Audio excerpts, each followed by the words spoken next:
Fellow Ghanaians, good evening.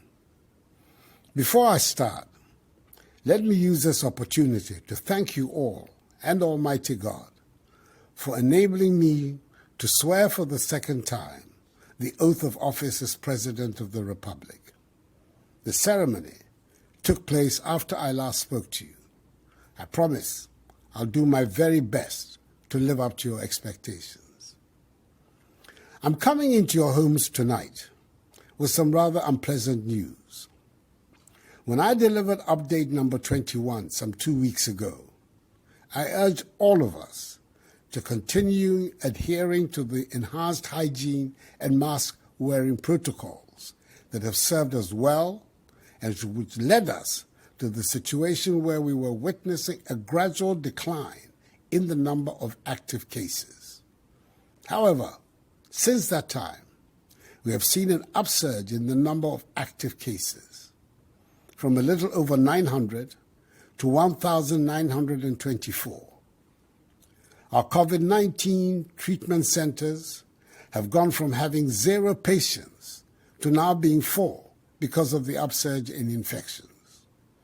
Particularly worrying is the fact that the Ghana Health Service is recording on the average 200 new cases of COVID infections daily. The number of patients requiring hospitalization and intensive care is rising. The number of severe cases, which stood at 18 a week ago, has increased sharply to 120. 2 weeks ago, there was no critical case. We now have 33 in our treatment facilities. Again, according to statistics from the Ghana Health Service, the considerable number of persons who are severely ill are surprisingly relatively youthful persons with no previous underlying health conditions. The number of confirmed deaths has increased sadly from 338 persons to 352 within the period. Recent genomic sequencing undertaken by our scientists have established that some arriving passengers tested positive for new variants of COVID-19. These passengers have all been isolated. Furthermore, work is ongoing to determine the presence and extent of spread of the new variants in the general population. Detailed investigations of the cases indicate that apart from arriving passengers at our airport who tested positive, infected persons have recent histories of attending parties, weddings, end-of-year office programs, family get-togethers, and funerals. At these gatherings, most of them abandoned the use of the masks and were engaged in actions that led to them contracting the virus. Fellow Ghanaians, at this current rate, whereby 13 out of the 16 regions have recorded active cases, our health infrastructure will be overwhelmed if the situation continues. It will severely undermine the efforts government is making to revitalize the economy and put our nation back onto the path of progress and prosperity following the ravages of the pandemic. On 7th January, as I said, I swore to, and I quote, dedicate myself to the service and well-being of the people of the Republic of Ghana and to do right to all manner of persons, unquote. It is my duty to protect lives and livelihoods. In furtherance of this, I've instructed the Inspector General of Police to direct officers, men and women of the police service to ensure the rigorous enforcement of the law on mask wearing at all public places and in public transport. They are also to ensure the closure of all nightclubs, pubs, cinemas and beaches that may be operating in defiance of the law. They will be assisted by the other security agencies if need be. Persons in marketplaces, workplaces, and operators of public transport must conduct their activities in accordance with the hygiene and safety protocols.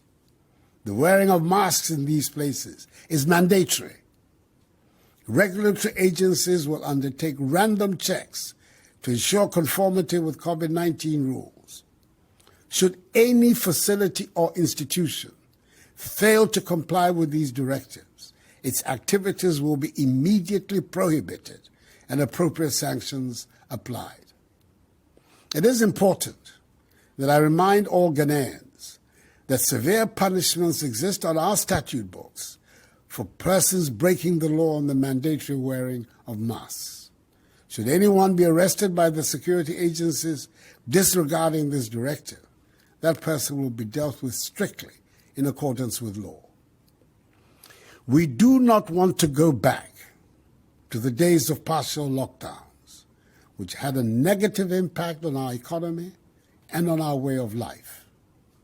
But should that become necessary, that is, should the number of active cases continue to increase at the current rate, I will have no option but to reimpose these restrictions, because it is better to be safe than to be sorry. So together, let us all ensure that we respect the protocols. Government is intensifying its strategy of enhanced 3 Ts, i.e. tracing, testing, and treating, to allow us to identify infected persons, isolate them, and treat them. A considerable number of contact tracers are being mobilized to follow up on contacts of all who test positive. All laboratories, public and private, must supply in real time data on all persons tested on the common platform established by the Ghana Health Service. There will be sanctions against laboratories who fail to comply. We've also provided additional logistics, including vehicles, to the Ghana Health Service for the supervision and monitoring of asymptomatic cases being managed from home. Additionally, government is reactivating available treatment and isolation facilities across the country in anticipation of any further increase in infections. The provision of adequate medicines, equipment, and personal protective equipment to enable health workers attend to home-based patients is being effected. Fellow Ghanaians, as our children in kindergarten, primary, junior high school, SHS2 and SHS3 resume school from tomorrow, I wish to reiterate that government has taken the required steps to ensure their safety in school. Heads of institutions, as well as their teachers, have undergone the requisite orientation on guidelines for school reopening during COVID-19 to enable them assist with compliance of students with the protocols. I've been encouraged by the preparations being made by many schools, in some cases with the support of their old Students Association and PTAs, in anticipation of the return on Monday. On our part, government has also undertaken the fumigation and disinfection of schools and the provision of sanitizers, masks, liquid soaps, Veronica buckets, rolls of tissue paper, face shields for learners and staff with hearing impairments, and gloves for caregivers and attendants to schools across the country.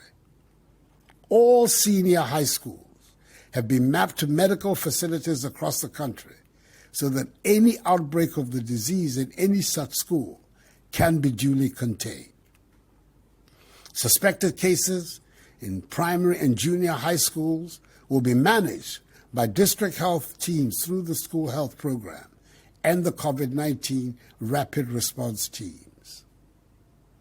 The world is facing a learning crisis, a crisis that is further worsening inequalities in access to education, with children from poorer homes and communities being worst hit. This learning crisis has serious implications for the future of our country. This is especially worrying for me because I have placed education at the center of the social and economic progress and prosperity of Ghana and of her political stability. That is why, in our attempt to mitigate the impact of the pandemic, the CAB Bus initiative, being administered by the National Board for Small-Scale Industries, has started disbursements to applicants from private educational institutions, many of whom have been hard hit by the pandemic. More disbursements to these institutions are being processed. And I wish to speak directly to the students and children returning to school, and those of you who have already returned. I know that for most of you, 2020 was a very unfamiliar year and presented a setback for your preparation for the future. You all saw the struggle your parents, especially working parents, went through with you at home due to school closures. You also know how you struggled to learn from home, even for those of you who were lucky enough to continue with some of your classes online.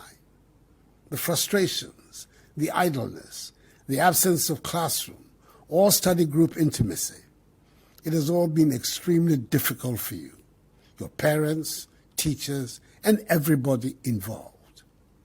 This is something we should all try to put behind us. Much of that depends on you.